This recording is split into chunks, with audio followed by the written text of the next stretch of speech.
மதுரை சட்னியை 10 லட்சம் பேர் ஃபாலோ பண்ணிருக்கிறீங்க. எனக்கு ரொம்ப சந்தோஷங்க. இப்போ என்ன இன்னைக்கு செய்ய போகிறோம்னா கொத்தரங்காய் புளி குழம்பு எப்படி செய்யுதுன்னு பார்க்கலாம் வாங்க.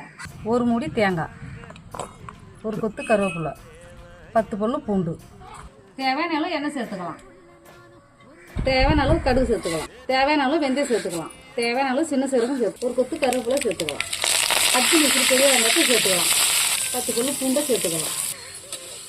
வெங்காயத்தை நல்லா வணக்கிங்க. அரைச்சி 3 தக்காளியை சேர்த்துங்க. 2 ஸ்பூன் மிளகாய்த்தூள், 2 ஸ்பூன் தனியாத்தூள், மஞ்சத்தூள். மிக்சியில் அப்படியே தேங்காய் சாந்தா சேர்த்துக்கலாம். தேவையான உப்பு சேர்த்துக்கலாம், புளி தண்ணியை சேர்த்துக்கலாம், 1/2 ஸ்பூன் நாட்டு சர்க்கரை சேர்த்துக்கலாம். அவிச்சு வச்ச கொத்தரங்காய் இதை கூட சேர்த்துக்குங்க. அவ்வளோதாங்க, கொத்தரங்காய் புளி குழம்பு ரெடி. சேமா டேஸ்ட்டாக இருக்கு. உங்கள் வீட்டில் செஞ்சு பார்த்துட்டு கமெண்ட்ல எப்படின்னு சொல்லுங்கள்.